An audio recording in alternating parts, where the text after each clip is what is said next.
talk on something really basic for the benefit of the AIS audience. And although we have stalwarts today, while being basic, I think it still is a very, very important aspect of cataract surgery, where whatever you might do, chamber stability probably is the key to a safe and successful, predictable cataract surgery. And whatever any number of measures that you might take may fall short.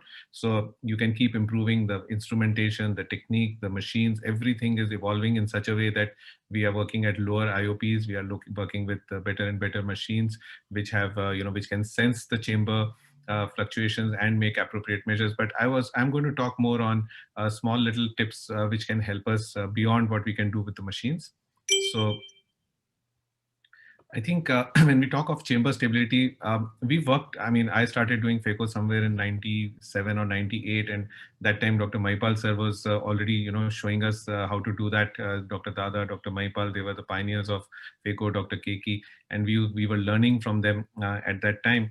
And we've come a long way. I remember my first machine was a Storz Protege, and it was a Venturi system. And we used to talk so much about Venturi and peristaltic pumps, and how one or the other might give you better hold or better cutting, better stability of the chamber. So we've come a long way. And then we had once I was somewhere around the 2000s, Dr. Amar came up with the concepts of, I remember he would tell us that, Gaurav, or anybody for that matter in live surgeries, put that bottle right up to the roof, and then we came up with a fish pump to increase the amount of fluid that was pushing into the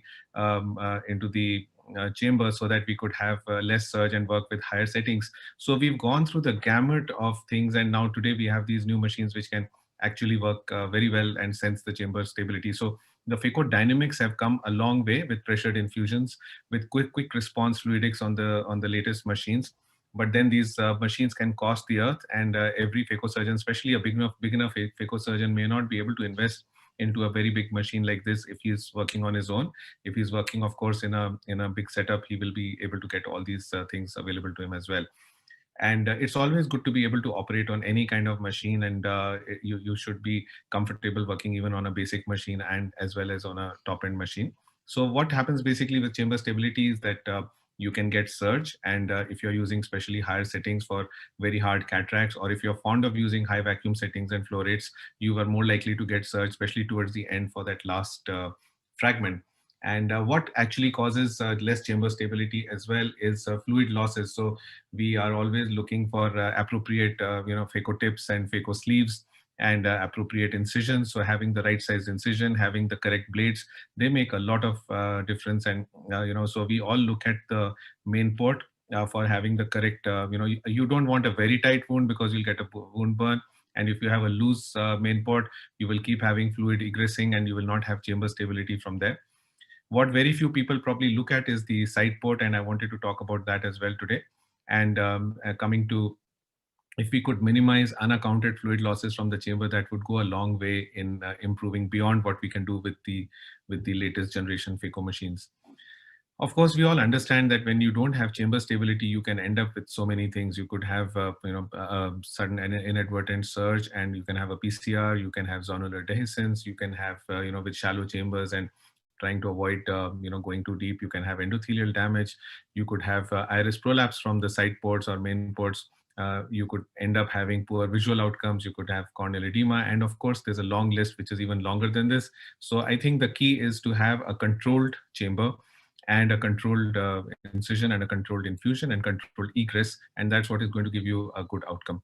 So here I wanted to show you a case where this was something which requires a lot of precision, and this is actually an old video, but I decided to show this because this is how I used to operate a few years back. Of course, this was a challenging situation, but I would want to ensure that this requires a very stable chamber. It's a very highly myopic eye with almost 16 cuts, archaic cuts, and I prefer to do femto-assisted cataract surgery here because you can do many of the except for the main incisions, I can have the nucleus already cleaved. I can have the rexes. So my number of entries and exits from the eye will be minimized because I'm only going in to just do my basic phaco maneuvers. And the lesser the maneuvers at the main port and the side port, the better it is, because as the surgery goes on and the number of times that you have to move your instruments around inside, the more the chances that your incisions are going to kind of reach one of the arcane incisions and make them open up.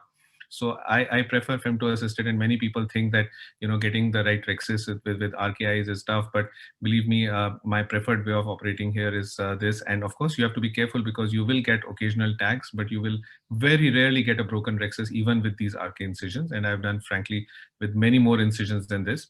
Now, the importance here is that you should not have overlocking. So you should be ensuring that your incisions are controlled, and then the right kind of injector, the right instrumentation will make a lot of difference, because the lesser the handling of your incisions, the more the chances that you are likely to have a good stable chamber.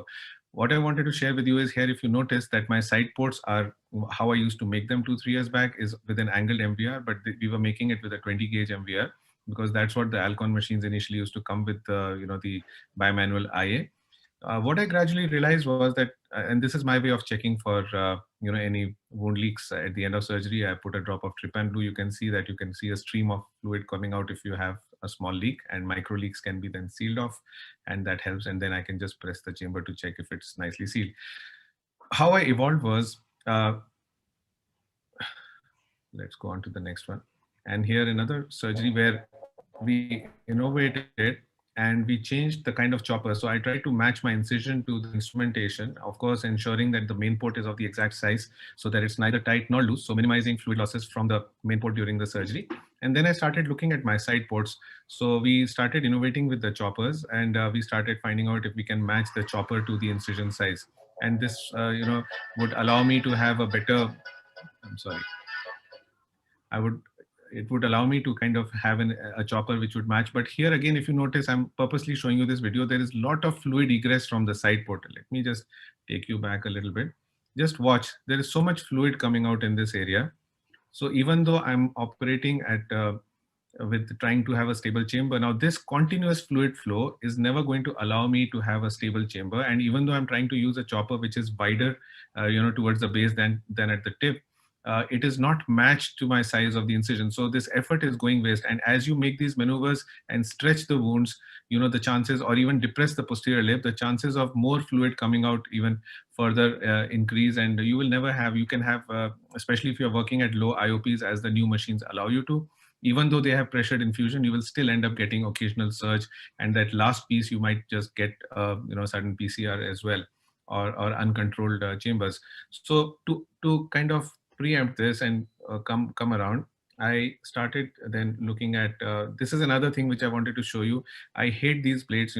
I know that a lot of people use these even now, but just see, if you're using a blade like this for making your side port, you will never have a controlled incision. The incision size will never be controlled, because the longer you push it in, although it is shaped in a nice way, but you don't know what gauge incision you're going to get. If you put it too short, you'll have a tight wound. If you put it too far, you're going to have a very leaky wound. So there's no control on the size of your incision. Coming on, we decided to use, here we were innovating, and we started using 23 gauge MVRs for at the start of surgery, because we started innovating also with the bimanual handpieces, getting them made from Epsilon in 21, 22, and 23 gauges, and ensuring that our incisions are matched. And now with the 23 gauge MVR, my chopper becomes perfectly matched to my incision. And now this, I can have a very controlled chamber. You can see that my IOP is, my bottle height is just 40 over here. And I can even operate at 35 centimeters bottle height at this time, which is equal to a pressure of just about 25, IOP of 25. So you can actually have a very, very controlled hard cataract surgery with almost no fluid losses happening, neither from the main port. So with the special sleeves which now come with these machines.